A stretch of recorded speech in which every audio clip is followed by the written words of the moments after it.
we've talked to several people who have done interesting things for a career, and we had an opportunity to talk to some folks with My Little Pony last week. But just pulling up your IMDb page, you've had an incredibly cool career. You've done stuff like Dan Versus before, but you've also done Criminal Minds. What is, why do both, I guess? What do you get out of doing something like Criminal Minds, but doing something like Dan Versus? I like doing live action TV. I like being part of an ensemble. I like working with the same people every day, the crew and, your co-stars. And it's a fantastic way to make a living. And as long as they keep giving me jobs doing it, I'll do it. That's right. But I also like doing animation work. It's completely different. You don't get your hair and makeup done and have wardrobe fittings and, hit your mark and make sure you're not blocking the light on someone else. Voice acting is radically different. It's just acting with your voice. That's it. You have no control over the facial expression or body language or anything. So it's exciting and it's challenging. And you have to learn how to be just honest and fearless if you can, because you will sound foolish. You'll be doing things where you sound ridiculous. And, you'll grunt for 6 minutes straight. Okay, we just need some grunting sound.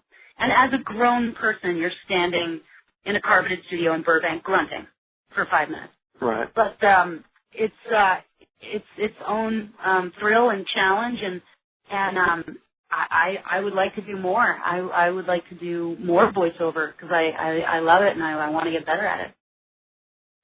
When did you decide that it was really for you? I mean, like my thoughts go towards someone like Mark Hamill, who, was really made famous for playing Luke Skywalker. And, you take a guy like Mark, who's an incredibly talented actor, but can't quite break the mold of Luke Skywalker, but then he gets cast as the Joker. And, for a lot of people that I know, that's how they Mark Hamill is the Joker. Right. Yeah, I know. I know. I was lucky enough to work with him on Dan Versus. We recorded together, and I have never seen anything like it. Not only is that guy incredibly nice, and he'll just tell stories. He'll just start talking and tell stories until the second the light goes on to record, and then he immediately becomes the character and is doing it right in front of you. And that guy, his voice work is, it's an art form. To watch a guy do that, and I can't even explain what he was doing, but every syllable and breath, and he's just so good. And of course he's the Joker, and I can't believe that we were able to get him on Dan Versus because he's just extraordinary. He doesn't do anything wrong. He doesn't say words incorrectly. He doesn't run out of breath. He's just a machine. And it's something to see. That was really exciting. That was one of my favorite parts of doing Dan Versus, was being able to record with him. It was just great. So what can we expect in season 3? Because you have an incredibly great cast already, but then you throw in, Jenna Fisher and some other folks that just, can knock it out of the park. How good is the show going to be this season? I think it's going to be great. I think the third year of any show, they've really hit their stride and found their legs, and we know what we're doing and what we're best at. And I think although Dan and Chris had a really clear vision of what this show was going to be when they started writing it, I think that we've gotten to a place where we can do, even more misanthropic hijinks. And unfortunately, I wasn't able to record with Jenna, and I did a movie with her ago. I think it was her first movie. She was in this movie Oh, wow. special that I was in. And that was her first movie. And I haven't seen her in so long, and I like her so much. I don't even know what part she played in Dan Versus, so I'm looking forward to that. For what she did. I like that you know, but I don't know. Yeah, I actually know, but, well, maybe you'll have to watch and find out for yourself, unless you know somebody that the whole show changes once it's animated and comes back to us. That's when we see the show. You know, otherwise we're just disembodied voices in a room. We're just like one leg of a table, really. So, yeah, I'm looking forward to it, to seeing the show. You play Elise, but you also play other characters on the show. How is that for you? I love it. Do you enjoy that, or? Well, yeah, really? I offered to play Mr. Mumbles. I figured they were just going to use a cat sound, you know, that they had some program with cat noises, and I asked them if I could do Mr. Mumbles, and they said sure. So that's how I get to play Mr. Mumbles. And then when we had Madame Zelda, I think is her name, she's like she's a con artist, Russian, you know, like not a faith healer, but mystic or psychic or something.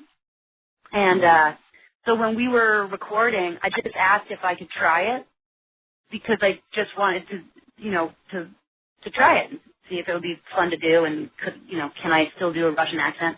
And so they kept it, and then they brought Madame Zelda back again. So I just asked them if I can do it. We had one character that was supposed to be, I can't remember her name. She was supposed to be kind of a gravelly, sort of pill-popping actress, starlet, former model, something.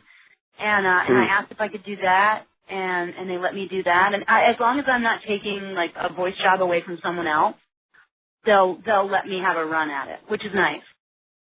Because I like it. I like doing other voices. If I could, I would have like 50 names on my IMDb next to Dan Versus.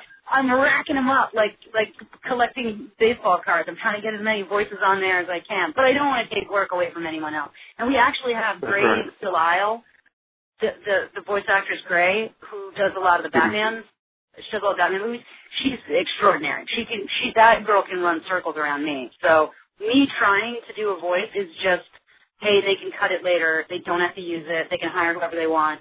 But I do love doing voiceover as much as live action, and I'd like to do more. So I'm sort of, even though I work in animation, I would like to get better. So I just keep trying other stuff. Do you you're a pretty decent little photographer. So do you see any work for you outside of that after acting, or you know, is this just something you want to do forever and ever and ever? Because I know some folks that don't. You know, it's just I don't know. You know, maybe it's time. I wrote a column for Femme Fatale magazine for about 3 years, and I was taking photos, and I shot people for 4 or 5 years.